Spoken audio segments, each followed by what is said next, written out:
10. Norway. Since the discovery of large offshore reserves in the late 1960s, Norway's economic engine has been fueled by oil. As Western Europe's top petroleum producer, the country has benefited for decades from rising prices. Until it didn't. Prices crashed at the beginning of 2020, then the global pandemic ensued, and the krona was sent into freefall. In the second quarter of that year, Norwegian GDP fell by 6.3%, the biggest decline in half a century and possibly since World War II. Does that mean Norwegians became significantly less wealthy than they were before the pandemic? Certainly not. After the initial shock, the economy gradually pared the losses and rebounded. Further, when it comes to any unforeseen economic problem, Norwegians can always count on their $1.4 trillion sovereign wealth fund, the world's largest. Not only that, unlike many other rich nations, Norway's high per capita GDP figures are a reasonably accurate reflection of the average person's economic well-being. The country boasts one of the smallest income inequality gaps in the world. 9. United States. Did we say that the wealthiest countries are also the smallest? That is certainly not the case with the United States, which first entered the top 10 list in 2020 after hovering just beyond 10th place for the better part of the past 2 decades. Its surge, at least initially, was largely due to pandemic-related socio-economic measures, which boosted income and spending, and to falling energy prices, which pushed petroleum-based economies like Qatar, Norway and the United Arab Emirates down several rankings, while Brunei fell out of the top 10 entirely. Still, the country has since managed to build on the momentum and maintain its presence in the highest tier of the list.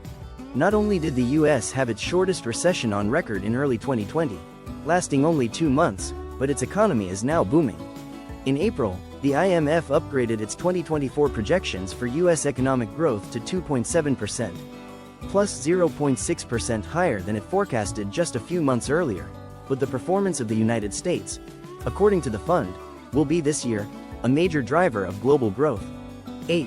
San Marino. Tiny San Marino is the oldest republic in Europe and the 5th smallest country on the map. It may have only 34,000 citizens, but it is among the wealthiest citizenry in the world. It helps that income tax rates are very low, at about 1/3 of the EU average. Nonetheless, San Marino is working towards harmonizing its fiscal laws and regulations with those of the European Union, EU, and international standards. The tiny nation showed remarkable resilience during the pandemic and after amid tight monetary conditions and the energy crisis, with its tourism industry and manufacturing sector turning especially strong performances. 7. Switzerland. White chocolate, the bobsleigh, the Swiss Army knife, the computer mouse, the immersion blender, Velcro, and LSD are just some of the noteworthy inventions brought to the world by Switzerland.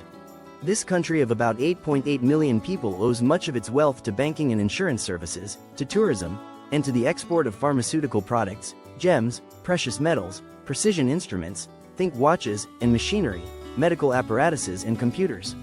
According to the 2023 Global Wealth Report by Credit Suisse, Switzerland once again came out on top when it comes to the mean average wealth per adult at a whopping $685,230. Furthermore, roughly 1 adult in 6 owns assets worth more than $1 million. Is it really a surprise that Switzerland has the highest density of millionaires in the world? But does that mean the Swiss is immune from economic woes? Not only the pandemic had a significant impact on the economy, but, due to the country's heavy reliance on imports of oil and gas from Russia, the war in Ukraine led to a surge in energy prices and triggered supply chain disruptions. Further, in 2022 Credit Suisse nearly imploded before a government-engineered rescue by its longtime rival, UBS Group, pulled it back from the edge. The demise of Credit Suisse has shaken the country, damaging Switzerland's reputation as a secure and reliable global banking center. And that's not all. Last year, in a bid to curb inflation, the Swiss National Bank, SNB, raised its interest rate from 0.75% to 1.75%.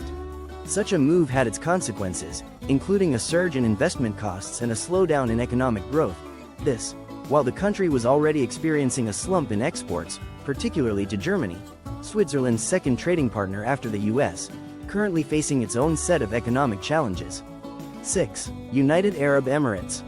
Agriculture, fishing and trading pearls. These used to be the economic mainstays of this Persian Gulf nation.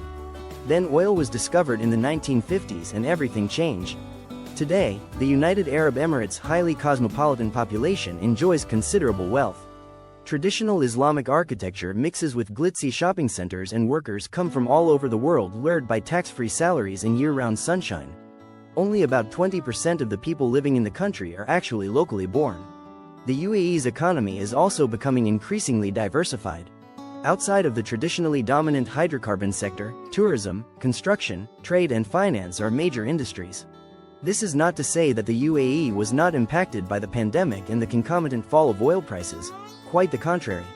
Incredible as it may seem, the UAE briefly slipped out of the IMF's ranking of the richest countries globally for the first time in decades.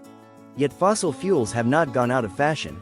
As soon as energy prices recovered, the UAE quickly regained its historic position among the top 10 richest countries in the world. 5. Qatar. Despite the recent recovery, oil prices have on average declined since the mid-2010s.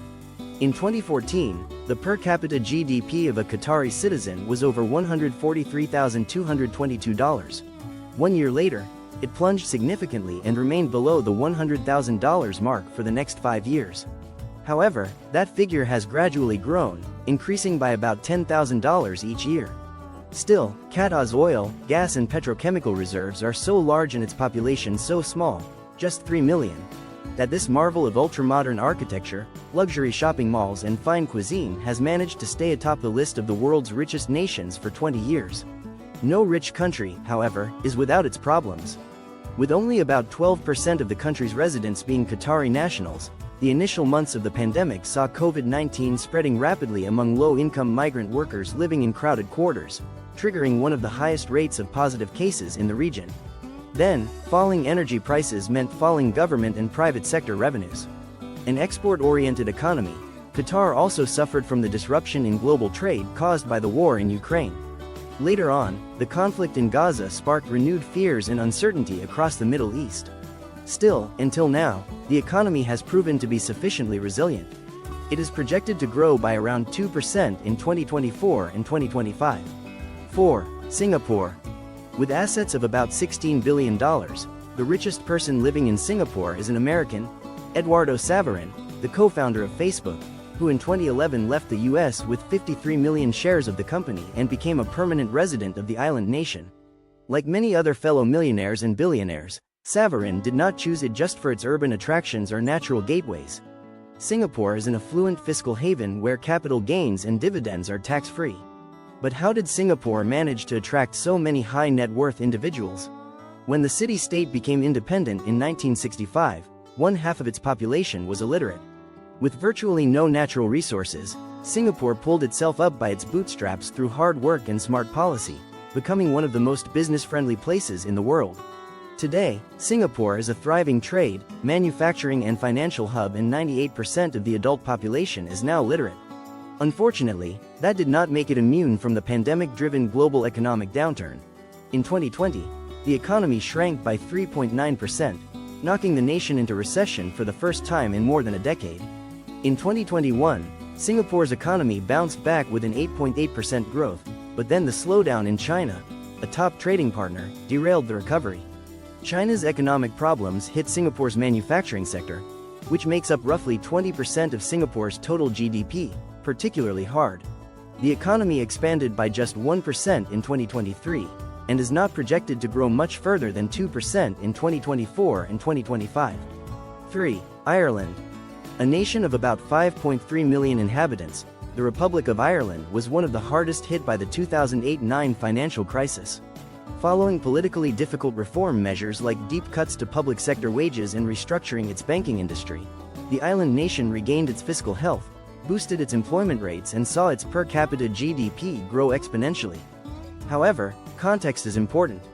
Ireland is one of the world's largest corporate tax havens, which benefits multinationals far more than it benefits the average Irish person. Halfway through the 2010s, many large US firms, Apple, Google, Microsoft, Meta and Pfizer to name a few, moved their fiscal residence to Ireland to benefit from its low corporate tax rate of 12.5%, one of the most attractive in the developed world. In 2023, these multinationals accounted for close over 50% of the total value added to the Irish economy. If Ireland were to adopt the minimum corporate tax rate of 15% proposed by the OECD and already implemented by many countries, it would lose its competitive advantage. Further, while Irish families are undoubtedly better off than they used to be, the national household per capita disposable income remains slightly lower than the overall EU average according to data from the OECD. With a considerable gap between the richest and poorest, the top 20% of the population earns almost 5 times as much as the bottom 20%. Most Irish citizens would likely balk at the idea that they are among the richest in the world. 2. Macau saw. Just a few years ago, many were betting that the Las Vegas of Asia was on its way to becoming the richest nation in the world. It encountered a few bumps along the road.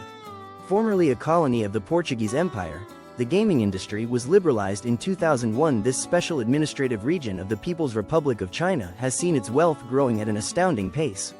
With a population of about 700,000, and more than 40 casinos spread over a territory of about 30 square kilometers, this narrow peninsula just south of Hong Kong became a money-making machine.